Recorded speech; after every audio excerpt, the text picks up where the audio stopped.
नमस्कार दोस्तों, स्वागत है आपका हमारे आज के लेक्चर में। आज हम देखने जा रहे हैं नगरीय स्थानीय स्वशासन। कल हमने पंचायती राज पढ़ा था। आज हम नगरों में यानी शहरों में किस प्रकार के स्थानीय स्वशासन की व्यवस्था है तो देखेंगे। उससे संबंधित जो 74वां संविधान संशोधन हुआ था 1992, उसमें इसके लिए क्या प्रावधान किए गए हैं, 243 से लेकर 243 ZG तक उनको देखेंगे और भी थोड़ी सी जो नगर पालिकाएँ हैं उससे संबंधित जानकारी हम आज के लेक्चर में कवर करेंगे। तो शुरू करते हैं। नगरीय स्थानीय स्वशासन क्या है? नगर के लोगों द्वारा या शहर के लोगों द्वारा चुनाव के माध्यम से जनप्रतिनिधियों को चुना जाना और उन जनप्रतिनिधियों का अपना शहर का शासन चलाना ही नगरीय स्थानीय स्वशासन कहलाता है। सबसे पहले ब्रिटिश काल में इसकी शुरुआत हुई थी सन 1688 ईस्वी में, जब मद्रास नगर निगम की स्थापना की गई थी। ये हमने कल पढ़ा था। 1688 में मद्रास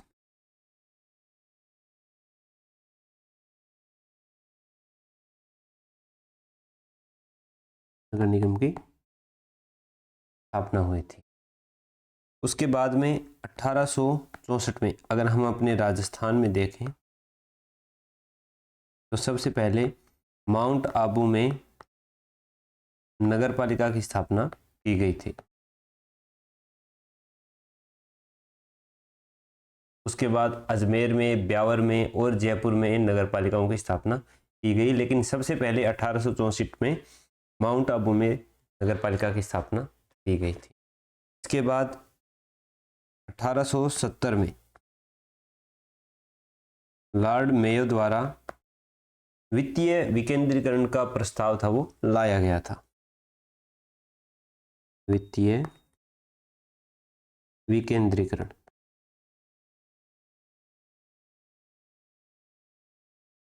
बाकी हमने पिछली वीडियो में देखा था कि किस प्रकार से बलवंत राय मेहता समिति बनी थी, अशोक मेहता समिति बनी थी। इन्हीं के अनुशंसाओं के आधार पर, सिफारिशों के आधार पर 73वां और 74वां संविधान संशोधन पारित हुआ। PV नरसिम्हा राव की सरकार थी।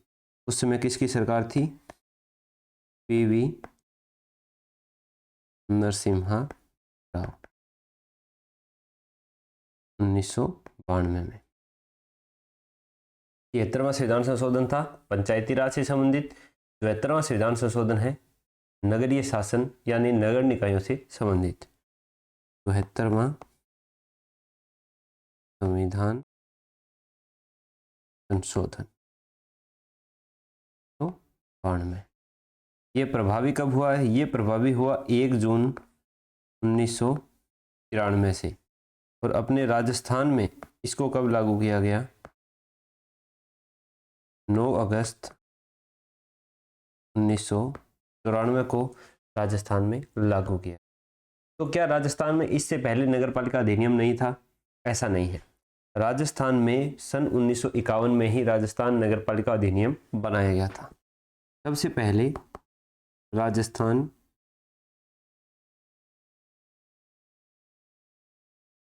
नगरपालिका अधिनियम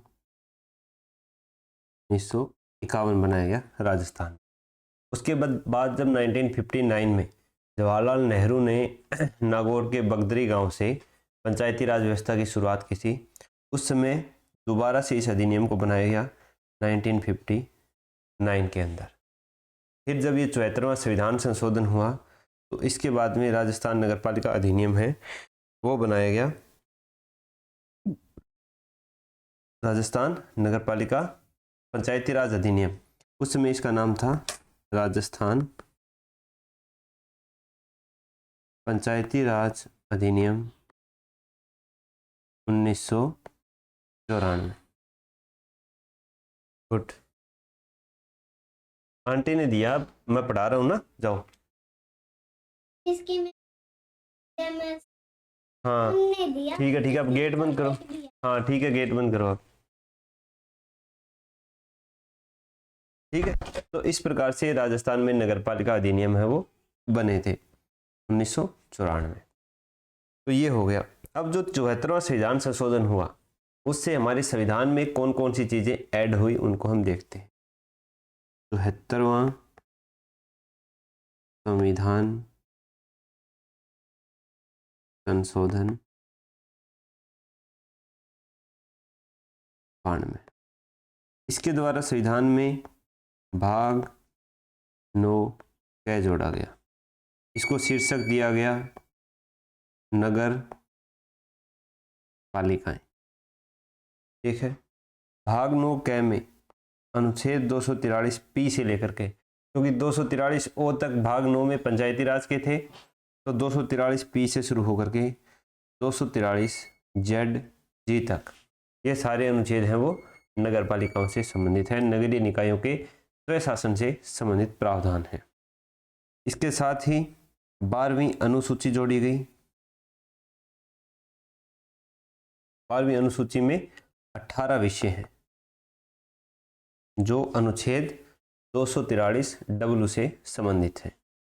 ये 18 विषय हैं, ये अनुच्छेद 243 डब्ल्यू से संबंधित है। आगे ये सारे अनुच्छेदों की हम अब लिस्ट देखते हैं, इनको याद करने का थोड़ा तरीका देखते हैं और फिर इनके अंदर क्या क्या प्रावधान किए गए हैं इनको विस्तार से अब हम देखते हैं। तो शुरू करते हैं 243 पी से। P 243 Q R S T Q V W X Y Z Z A. P में है परिभाषाएं। पी में क्या है? परिभाषाएं। पी किससे संबंधित हो गया? 243 में जो पहला पंचायती राज का क्रम था ना, लगभग वही क्रम है। दो चीज़ों पर ये, दो जगह पर ये क्रम टूटता है, वो हम दिखाता हूँ अभी। एक तो शुरू में 2 नंबर पर ही टूट जाएगा। 243 ए के अंदर क्या है? ग्राम सभा है। इसके अंदर ग्राम सभा नहीं है, वार्ड समिति है, लेकिन वार्ड समिति इसमें 2 नंबर पे नहीं है, वो 4 नंबर पे है। 2 नंबर पे क्या है? 243 क्यू में नगर पालिकाओं का गठन।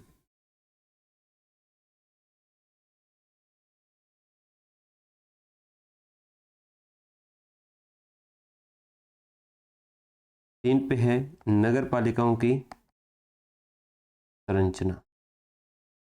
4 पे है एस के अंदर है वार्ड समितियों का गठन एवं संरचना। वार्ड समितियों की गठन एवं संरचना। तो यहाँ ये एक बार क्रम टूटा है, एक बार 2 नंबर पे और वो 4 नंबर में ग्राम सभा की जगह वार्ड समिति दी है। इसके बाद में फिर वही आ जाता है, ए बी सी डी की जगह आएगा टी में क्या होगा? आरक्षण। आरक्षण के बाद उसमें क्या था?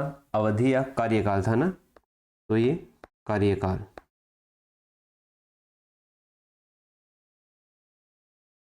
कार्यकाल आया गया। कार्यकाल के बाद एफ में क्या था?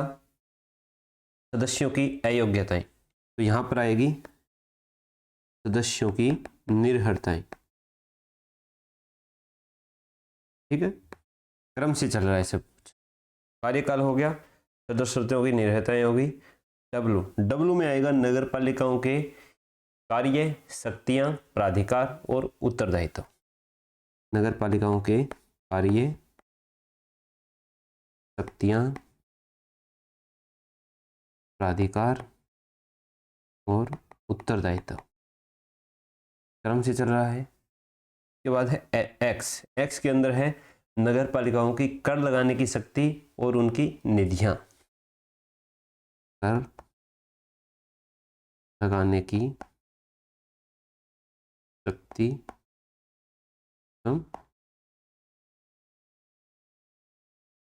ये भी क्रम से है। इसके बाद में आएगा वाई में वित्त आयोग।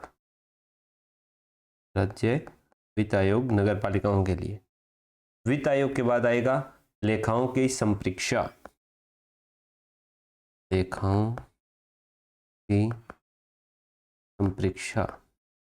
इसके बाद आएगा निर्वाचन, यानी राज्य निर्वाचन आयोग नगर पालिकाओं के लिए, जो एक ही होता है। तो नगर पालिकाओं में निर्वाचन किस प्रकार से होगा वो इसमें बताया गया है जेड ए के अंदर। फिर है Z B, Z C, Z D, Z F Z.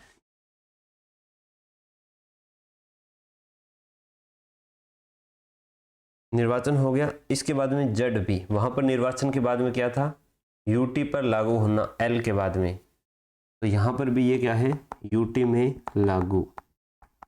क्योंकि याद रखने की हमें कोई ना कोई ट्रिक अपनानी पड़ेगी, तभी ये हमें याद रहेंगे। उसके बाद कुछ जगहों पर लागू नहीं होना, कतिपय क्षेत्रों में लागू नहीं।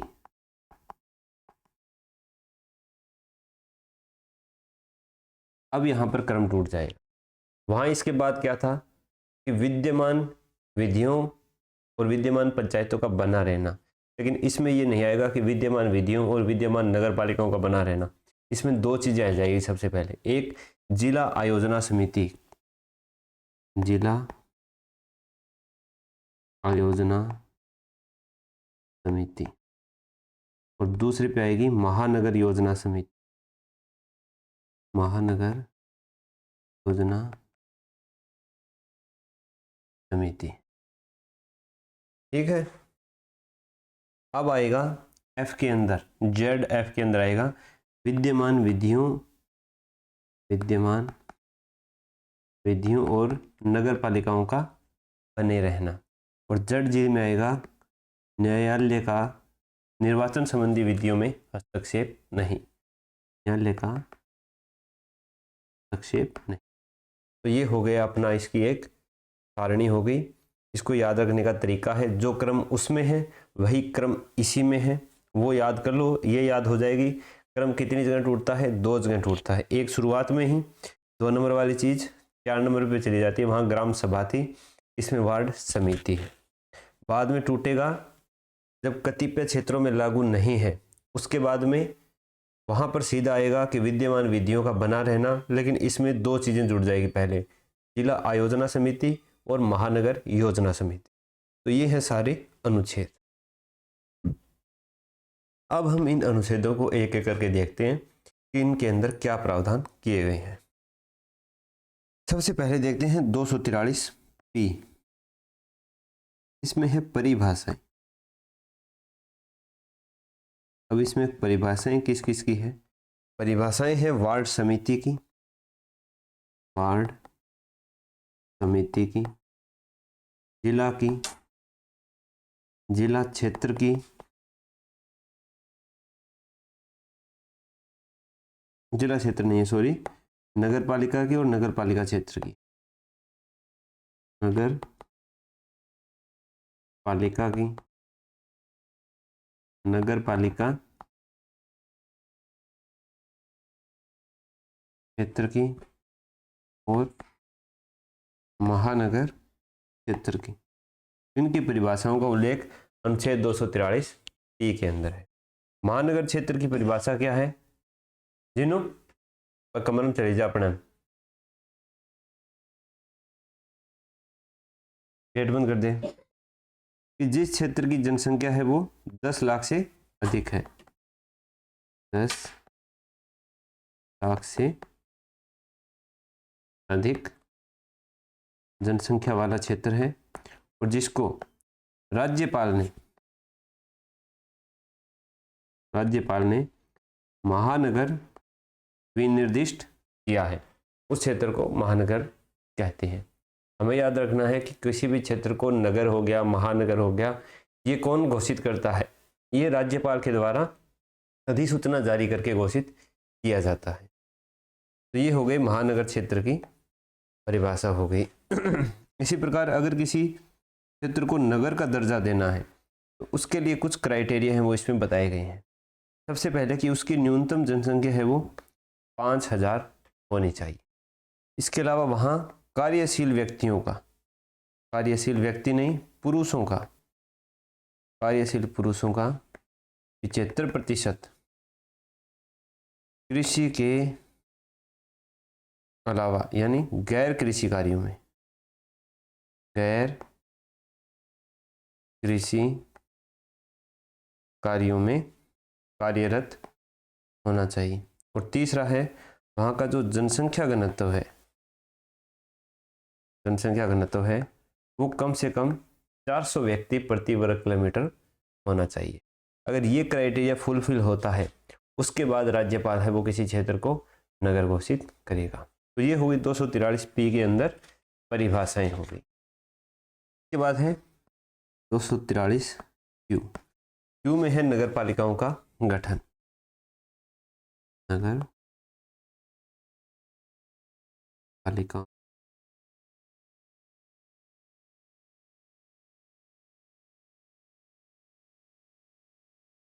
नगर पालिकाओं के गठन में भी 3 प्रकार की व्यवस्था की गई है। पहली है नगर पंचायत, दूसरी है नगर परिषद और तीसरी है नगर निगम। नगर पंचायत है वो एक छोटा नगरीय क्षेत्र होता है, संक्रमणशील क्षेत्र होता है, यानी जो एक गांव से या कस्बे से शहर में परिवर्तित हो रहा होता है, वहाँ पर जनसंख्या है वो डेवलप हो रही होती है और लोग दूसरे कार्यों में संलग्न हो रहे होते हैं, वो संक्रमणशील क्षेत्र नगर पंचायत की श्रेणी में आता है। नगर परिषद क्या है, थोड़ा सा उससे बड़ा भाग होता है, लघुतर नगरीय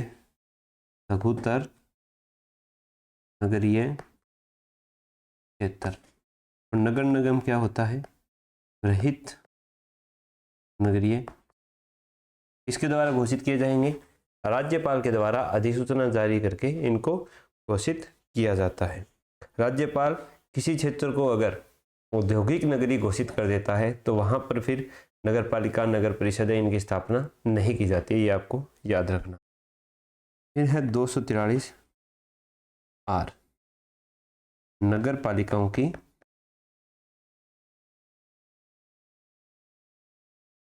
संरचना। नगर पालिकाओं की संरचना है ये कौन डिसाइड करता है, ये राज्य का विधानमंडल है वो विधि बना करके डिसाइड करता है कि वहाँ पर जो उनके अध्यक्ष होंगे या जो सदस्य होंगे उनका चुनाव किस प्रकार से होगा, प्रत्यक्ष रूप से होगा कि अप्रत्यक्ष रूप से, ये सारी चीज़ें। तो राज्य का विधानमंडल विधि बना करके, ये विधानमंडल जो है वो विधि बना करके इसकी संरचना को करता है। नगरीय में जो व्यवस्था है नगरीय शासन की उसमें भी वार्ड बने होते हैं और उनके सदस्य पार्षद कहलाते हैं। जो वार्ड है, वार्ड के जो निर्वाचित सदस्य हैं, निर्वाचित सदस्य क्या कहलाते हैं, पार्षद कहलाते हैं। इसके अलावा कुछ पदेन सदस्य भी होते हैं। पदेन सदस्य कौन कौन होते हैं, कि कोई ऐसा व्यक्ति जो नगरपालिका प्रशासन में विशेष योग्यता या अनुभव रखता हो। नगरपालिका प्रशासन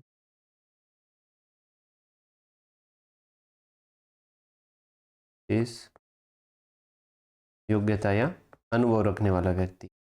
इसके अलावा जो उस क्षेत्र में लोकसभा का कोई सदस्य है या विधानसभा का कोई सदस्य है, वो सारे सदस्य, राज्यसभा का सदस्य है और विधान परिषद का सदस्य है, वो सारे सदस्य है, और इनकी पंचायत समितियों के जो प्रमुख होते हैं, अध्यक्ष होते हैं, वो सारे इसके पदेन सदस्य होते हैं।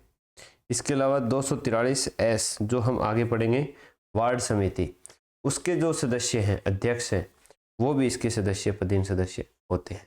ये हो गई नगर पालिकाओं की संरचना। अब देखते हैं 243 एस। 243 एस में है वार्ड समितियों का गठन।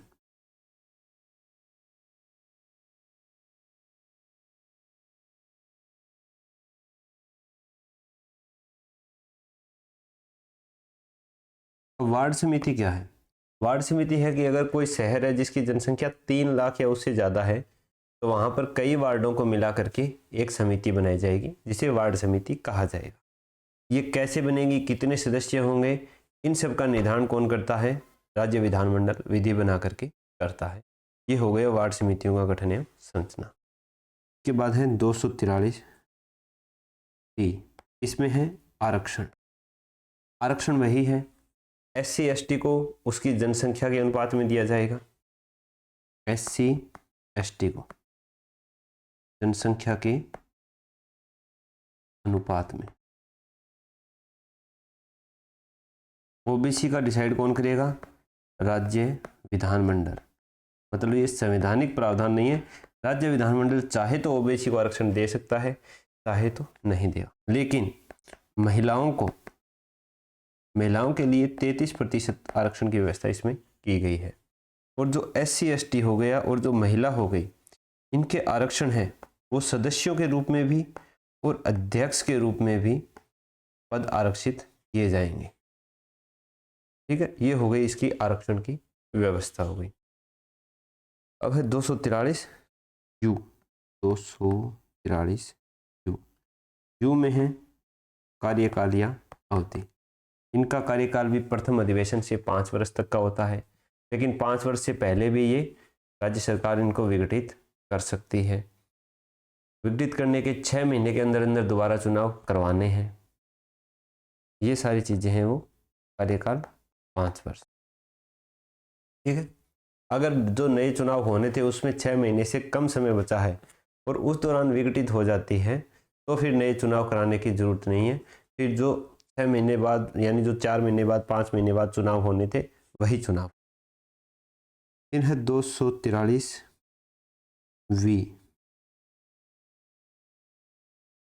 वी के बाद आती है एफ यानी सदस्यों की निर्भरताएं यानी अयोग्यताएं।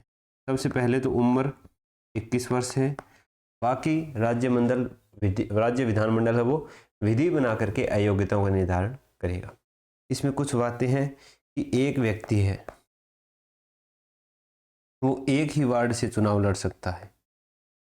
एक ही वार्ड से जो पार्षद का चुनाव है वो एक ही वार्ड से लड़ेगा। उस वार्ड की मतदाता सूची में वो पंजीकृत होना चाहिए। दूसरा है कि जब हम पार्षदी का चुनाव लड़ते हैं तो हमें एक नामांकन पत्र अपना दाखिल करना होता है। तो उसमें किसी प्रकार की कई बार क्या होती है, गलतियां हो जाती है, जिससे वो क्या होता है, खारिज हो जाता है, रद्द हो जाता है, कैंसिल हो जाता है। तो उसके लिए एक वार्ड से एक व्यक्ति को अधिकतम 4 नाम निर्देशन पत्र है वो दाखिल करने की छूट दी गई है। एक व्यक्ति एक वार्ड से 4 नाम निर्देशन पत्र दाखिल कर सकता है। ये क्या है, इसके नामांकन के रद्द होने की संभावना को कम कर सकता है। और जो 4 नाम निर्देशन पत्र हैं ये सेम भी दे सकता है। इसमें जो अनुमोदक और प्रस्तावक होते हैं वो अलग अलग व्यक्ति हो सकते हैं, सेम ही हो सकते हैं। तो ये किसी भी प्रकार से उसमें चेंज करके 4 प्रकार से नामांकन पत्र अपना दाखिल कर सकता है। ये हमारे विधानमंडल के द्वारा व्यवस्था की गई है। फिर है 243 UVW। डब्लू के अंदर इनकी कार्य शक्तियां, प्राधिकार और उत्तरदायित्व दिए गए हैं। ये आर्थिक और सामाजिक न्याय के लिए योजनाएं बनाती है। इसके लिए आर्थिक और सामाजिक न्याय के लिए योजनाओं का निर्माण करती है। ठीक है, इसकी कार्य करने की जो शक्ति है, विषय है, वो कहाँ से मिलते हैं, के लिए 12वीं अनुसूची जोड़ी गई है, जिसके अंदर 18 विषय हैं जिन पर नगर पालिकाएं हैं वो अपना कार्य करती है, अपनी शक्तियों का प्रयोग करती है। ठीक, डब्ल्यू। अब है 243 एक्स में है नगर पालिकाओं की कर लगाने की शक्ति और उनकी निधियां। कर लगाने की शक्ति नगर पालिकाएं हैं वो स्थानीय कर लगा सकती है, मेले कर हो गया, भूमि कर हो गया, इस प्रकार के कर। इसके अलावा वो जो राज्य की संचित निधि है उससे अनुदान लेना, उसमें धन जमा कराना, इस प्रकार की व्यवस्था है वो राज्य विधानमंडल है वो विधि बना करके करता है। तो ये है 243 एक्स। अब है 243 वाई। 243 वाई में वही है वित्त आयोग, वित्त नगर पालिकाओं की वित्तीय स्थिति का पुनरीक्षण करने के लिए राज्य वित्त आयोग का गठन है वो राज्यपाल के द्वारा करवाया जाएगा। ये अपनी रिपोर्ट राज्यपाल को सौंपेगा और फिर राज्यपाल उस रिपोर्ट को राज्य विधानमंडल के समक्ष रखवाएगा। ठीक है, वित्त आयोग का गठन उसके लिए है किसके अंदर, आई के अंदर। 243 आई में है पंचायतों के लिए, 243 वाई में है नगर पालिकाओं के लिए। अब है 243 जड। जड में है लेखाओं की संप्रेक्षा, ऑडिटिंग। राज्य विधानमंडल है वो विधि बना करके नगर पालिकाओं को अपने लेखे समय समय पर अपडेट करने के लिए विधि बनाएगा और उनकी संप्रेक्षा के लिए, ऑडिटिंग के लिए भी विधियों का निर्माण करेगा। 243 जड ए। अब वित्त आयोग। वित्त आयोग मैंने आपको पंचायती राज में पढ़ाया था। उस समय मैंने आपसे एक सवाल पूछा था जिसका उत्तर आपको कमेंट बॉक्स में देना था, हालांकि किसी ने उसका उत्तर नहीं दिया है। तो मैं बता देता हूँ कि वित्त आयोग के अपने प्रथम अध्यक्ष कौन थे? के गोयल, के गोयल, कृष्ण कुमार गोयल। अभी वर्तमान में कौन सा वित्त आयोग चल रहा है? वर्तमान में वित्त आयोग चल रहा है सातवां वित्त आयोग है, जो अगस्त 2025 में शुरू हुआ है और अरुण चतुर्वेदी इसके अध्यक्ष है। चतुर्वेदी। जड ए में है निर्वाचन।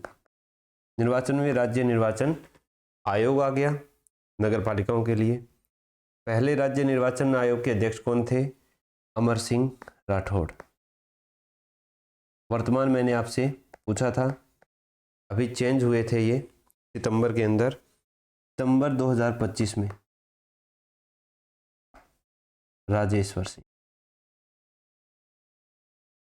ठीक है, अभी एक मैं आज का सवाल अभी रख देता हूँ आपके सामने कि आज ही अपने हमारे जो मुख्य सचिव थे सुधांश पंत, वो चेंज हो गए हैं। उसकी जगह कौन नए मुख्य सचिव पर नियुक्त हुए हैं, उनका नाम मुझे आप कमेंट बॉक्स में लिख के बताना है। जैसी मैंने न्यूज़ सुनी है, और आप भी सर्च करके कमेंट बॉक्स में लिखना। ठीक है, तो 243 जड बी। जड बी में निर्वाचन के बाद क्या आता था? के बाद क्या आता था? एल, लागू होना। ड्यूटीज में लागू होना। ये जो संशोधन है, 74वां संशोधन, ये यूटीज में भी लागू होकर का। और 243 जड सी, यूटी में लागू होना अनुच्छेद 239 के अनुसार होता है। जड सी में है कतिपय स्थानों पर लागू नहीं होना। किन स्थानों पर? 244 एक में जो अनुसूचित क्षेत्र हैं और 244 दो के अंदर जो जनजातीय क्षेत्र है, उन क्षेत्रों में यह लागू नहीं होगा। लेकिन बाद में संसद विधि बना करके इसको लागू कर सकती है। कौन? संसद। उस राज्य की विधानमंडल नहीं, संसद विधि बना करके लागू करेगी। ये आपको याद रखना। लेकिन पश्चिम बंगाल के मामले में उल्टा है। पश्चिम बंगाल में वहाँ का राज्य विधानमंडल भी दार्जिलिंग का जो पर्वतीय क्षेत्र है वहाँ पर इसको लागू कर सकता। 243 जड डी। डी में है जिला आयोजना समिति। आयोजना समिति, इसको हम थोड़ा डिटेल में नेक्स्ट पेज में देखते हैं। जिला आयोजना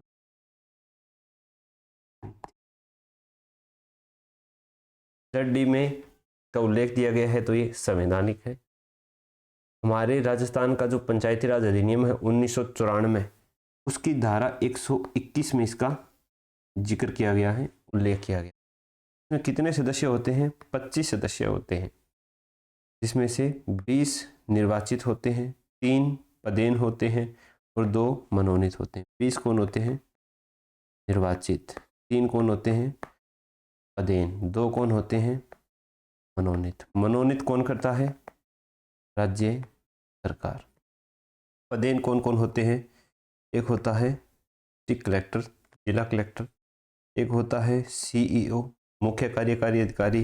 एक होता है एडिशनल सीईओ, अतिरिक्त मुख्य कार्यकारी अधिकारी। ये 3 इसके पदेन सदस्य होते हैं। 20 जो निर्वाचित सदस्य हैं, ये कहाँ से आते हैं? ये पंचायतों से और जो नगर पालिकाएं हैं यानी जो नगरीय क्षेत्र है उनके जो चुने हुए प्रतिनिधि है वो अपने में से ही जनसंख्या के अनुपात में सदस्यों को चुन करके भेजते हैं 20 सदस्यों। जिला आयोजना समिति का अध्यक्ष कौन होता है? अध्यक्ष होता है इसका जिला प्रमुख। जिला आयोजना समिति बनाई क्यों जाती है? जिला आयोजना समिति इसलिए बनाई जाती है कि इसमें पंचायतों के भी सदस्य होते हैं और नगरीय शासन है, नगर पालिका है, वहाँ के भी सदस्य होते हैं।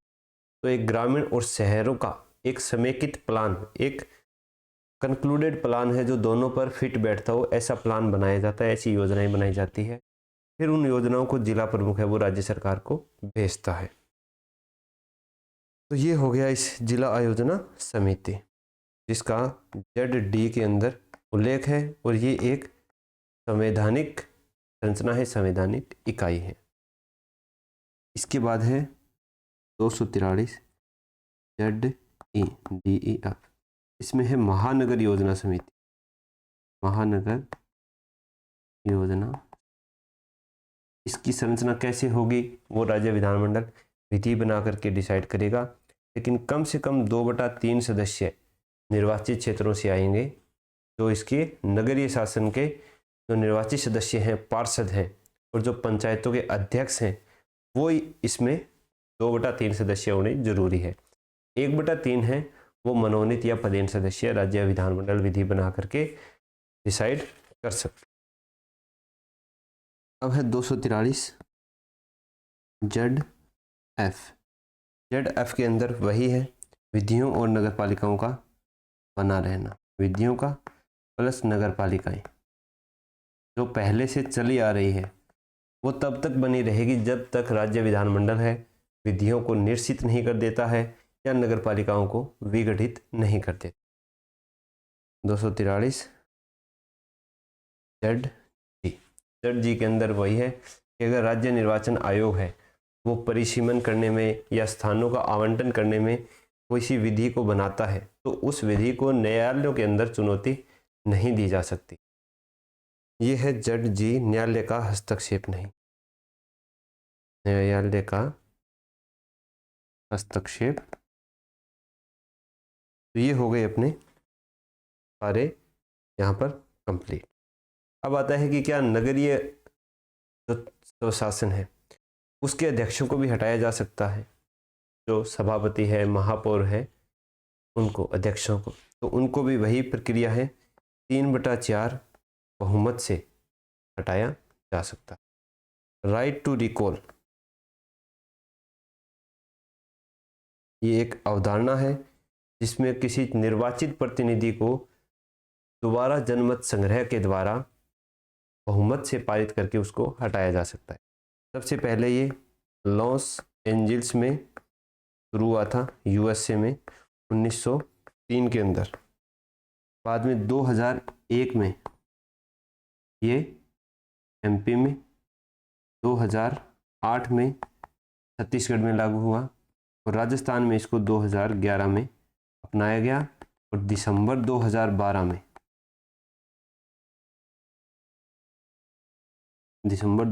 में 12 जिले के मांगरोल नगर पालिका के अध्यक्ष कौन थे? अशोक जैन। उसके खिलाफ पहली बार जनमत संग्रह करवाया गया था। इसके बाद है छावनी बोर्ड। छावनी बोर्ड क्या होते हैं? छावनी बोर्ड होते हैं ऐसे क्षेत्र जहाँ पर सेना की यूनिट बहुत ज़्यादा विस्तारित रूप में हमें देखने को मिलती है। तो छावनी बोर्ड है, वहाँ पर सेना और जो स्थानीय जनता है दोनों के प्रतिनिधि हैं वो शासन चलाते हैं। ये अंडर में किसके आते हैं? ये केंद्र सरकार के रक्षा मंत्रालय के अंडर में आते हैं। क्या इसमें प्रतिनिधि कौन कौन होते हैं? इसमें सेना के सदस्य होते हैं और जनता के यानी निर्वाचित प्रतिनिधि भी होते हैं। लेकिन अध्यक्ष जो है वो सेना का ही कमांडिंग अधिकारी होता है, CO होता है। उपाध्यक्ष जनता द्वारा निर्वाचित किया जाता है और जो जनता द्वारा निर्वाचित सदस्य और उपाध्यक्ष हैं, कुछ सदस्य सेना के भी होते हैं। तो जो जनता द्वारा निर्वाचित होंगे उनका कार्यकाल 3 वर्ष का ही होता है। हमारे देश में 62 छावनी बोर्ड है, 62, जिसमें से एक हमारे कहाँ पर है, राजस्थान में है। कहाँ पर? नसीराबाद के, नसीराबाद छावनी। ये हो गई छावनी बोर्ड। इसके बाद है नगर सुधार न्यास, नगर सुधार UI, अर्बन इम्प्रूवमेंट ट्रस्ट। नगर सुधार न्यास है, ये किसके अंडर में आते हैं? ये राज्य सरकारों के अंडर में आते हैं और इसका अध्यक्ष भी राज्य सरकार के द्वारा मनोनीत होता है। के बाद आ गए न्यास पत्तन, यानी पोर्ट ट्रस्ट। ये बंदरगाहों वाले क्षेत्र में होते हैं और इनके लिए विधियां कौन बनाती है? संसद के द्वारा इनका गठन किया जाता है। इसमें भी निर्वाचित और मनोनीत दोनों प्रकार के सदस्य होते हैं। तो ये था अपना नगरीय स्थानीय स्वशासन। जो अपना स्थानीय स्वशासन था ये कंप्लीट हो चुका है। अगर आपको लेक्चर अच्छा लगा हो और अपने कुछ अमूल्य सुझाव देने हो तो हमें कमेंट बॉक्स में ज़रूर लिखना। वीडियो अच्छी लगी हो तो अपने दोस्तों को शेयर कर देना। कमेंट करोगे तो हमें क्या है, थोड़ा सा कॉन्फिडेंस मिलेगा ताकि हम और अच्छे से आपको समझाने की कोशिश करें। मिलते हैं नेक्स्ट लेक्चर में, और अपना नेक्स्ट लेक्चर होगा शायद इसके ऊपर मैं बता देता हूँ। ये राजस्थान लोक सेवा आयोग, राजस्थान निर्वाचन आयोग, जितने भी कमीशन हैं इनको हम नेक्स्ट लेक्चर में कवर करें। तो मिलेंगे हम नेक्स्ट लेक्चर।